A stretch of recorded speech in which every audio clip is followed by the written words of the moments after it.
예, 안녕하세요. 예, 많이 기다리셨죠?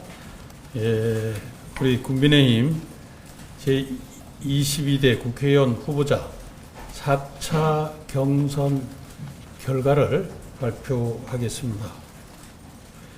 공천관리위원회는 4차 경선을 통해 13개 선거구의 후보자를 추가로 확정했습니다.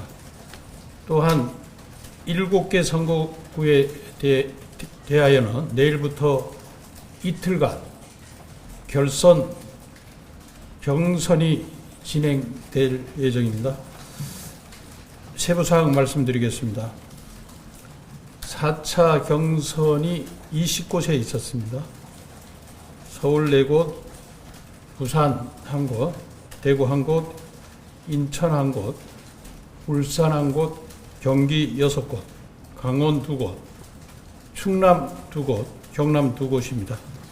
말씀드리겠습니다. 서울 4개구 선거구, 중구 성동구 을, 이혜운, 하태경 결선입니다. 중랑구갑 김사마, 노원구갑 현경병, 강동구갑 전주혜, 부산 사하구 을 조경태, 대구 동구 군위군 을 강대시 이재만 결선입니다.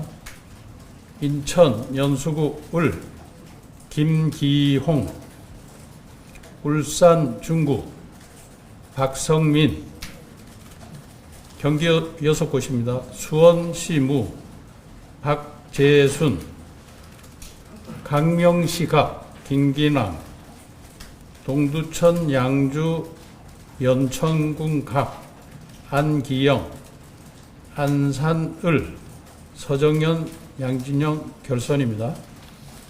고양시 을 이정형 장석한 결선입니다. 파주시 을 조병국 한길용 결선입니다. 강원 2곳, 춘천 철원군 하천군 양구군 김혜란, 양구군 갑입니다. 김혜란, 춘천 철원 하천 양구군 을 한기호 허인구 결선입니다. 충남 2곳입니다. 천안을 이정만, 천안병 이창수, 경남 2곳입니다. 창원 의창구 김종량, 김해시갑 권통일 박성호 결선입니다. 이상 발표를 마치겠습니다. 혹시 잠깐 먼저 우리 사무총장께서 아까 청주에 관해서 이 기각한 사안에 관해서 말씀드리겠습니다. 그리고 인천 연수구 은 김기흥 후보입니다. 김기흥이 아니라 김기흥 후보. 아까도 말씀드렸습니다만 정우택 후보에게 제기된 정우택 의원에게 제기된 의혹에 대해서 저희들이 이 신청을 기각했습니다. 사유를 말씀드리겠습니다. 이전에 CCTV에 관련된 문제는 이미 저희들이 충분히 의혹이 해소되었다고 판단을 했고요. 추가로 문제된 100만 원에 대해서는 그 상자에 100만 원이 들어 있었다고 하는 점에 대한 어떠한 증거도 찾아볼 수가 없었습니다. 어떤 객관적인 증거도 없었습니다. 지금 메모로 되어 있는 것은 그것이 일자별로 자연스럽게 늘 작성되는 것이 아니라 언젠가 어떤 경위에서 작성되었는지 전혀 알 수 없는 메모였기 때문에 그 메모만으로는 100만 원이 전달이 되었는지 아니면 그 상자에 100만 원이 들어있었는지에 대해서는 전혀 상당한 인과관계를 인정할 수 있는 증거라고 보기도 어렵고 그 증거의 신빙성 또한 전혀 인정할 수가 없었습니다. 그리고 그 상자가 명절 때 의례적으로 전달된 선물 과일 상자였기 때문에 그것을 정우택 의원이 실제로 수령하였는지 여부에 대해서도 전혀 나을 바가 없고 그에 대한 증거도 전혀 없었습니다.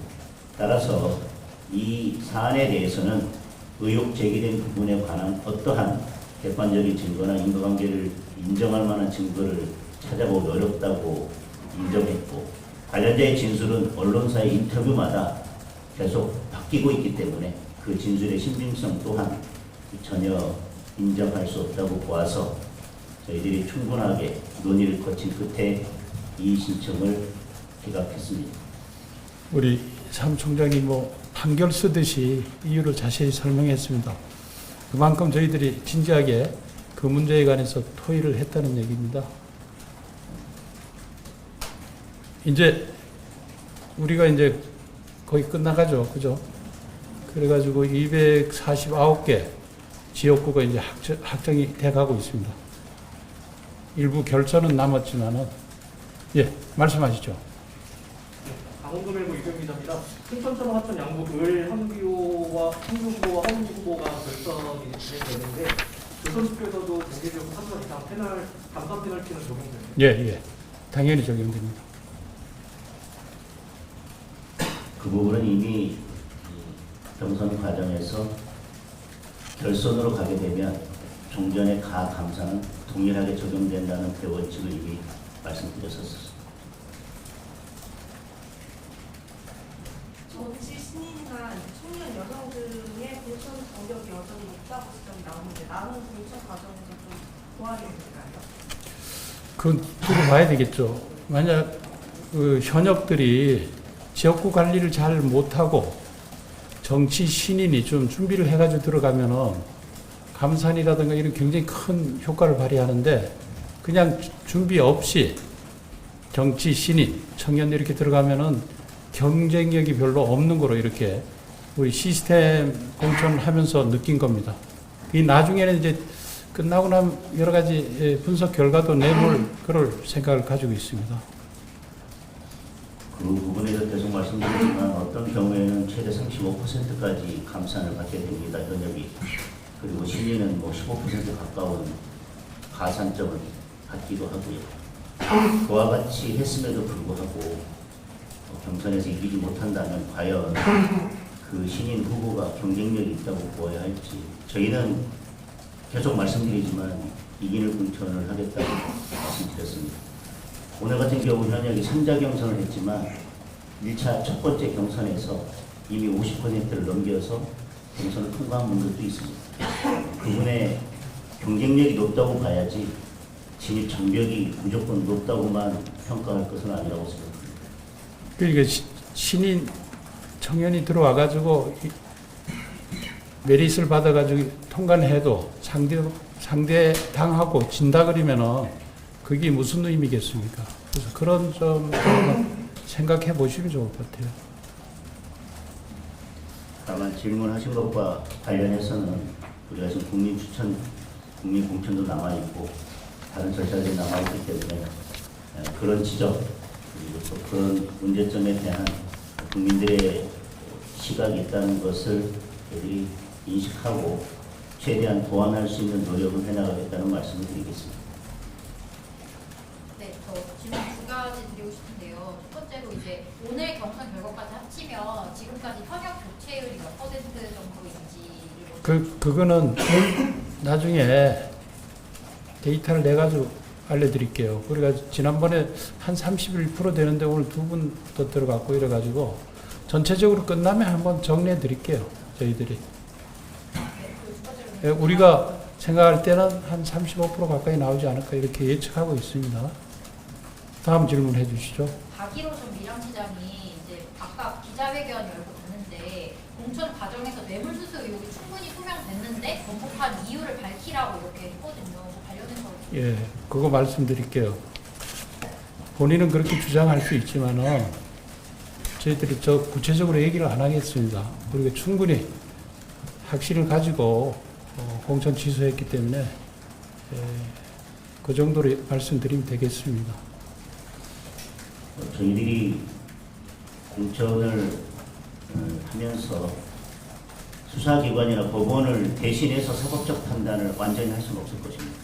그러나 현재 진행된 수사 상황, 그리고 확보된 진술, 또 다른 증거들에 의하면 그 사고 리스크가 얼마나 클지에 대해서 저희들이 현 상태에서 판단해 보는 것이고요.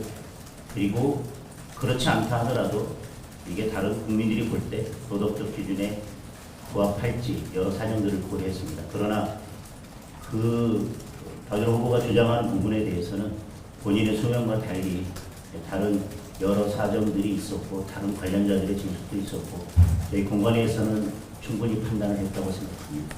그러니까 우리가 여러 자료를 객관적인 자료 보고 직접 관계자를 불러가지고 직접 눈을 보면서 여러 가지 심리를 했습니다. 그러니까 더 이상 그 부분은 묻지 않는 게 좋을 것 같습니다.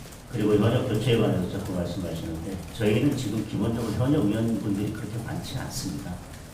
그러면 지금까지 경선이나 단수 추천이나 경선을 통과한 한 분들을 여러분들이 현역 의원의 숫자를 세어본다면 과연 254개 선거구에서 우리 현역 의원이 몇 개 선거구에서 결선에 가서 본 선거에 갈지에 대해서 한번 숫자를 헤아려 본다면 과연 그것도 많다고 표현할 것인지 기계적으로 몇 %가 넘지 않기 때문에 현역 교체율이 낮다고 평가할 것인지 그리고 지금 결선을 통과하거나 우선 추천된 분들의 경쟁력과 다른 후보, 그거에서 탈락한 다른 후보의 경쟁력을 함께 놓고 비교하지 않고 기계적인 숫자와 수치만 가지고 하는 것이 과연 적절한지 그리고 저희들이 역대 선거에서 우리가 승리했던 선거를 본다면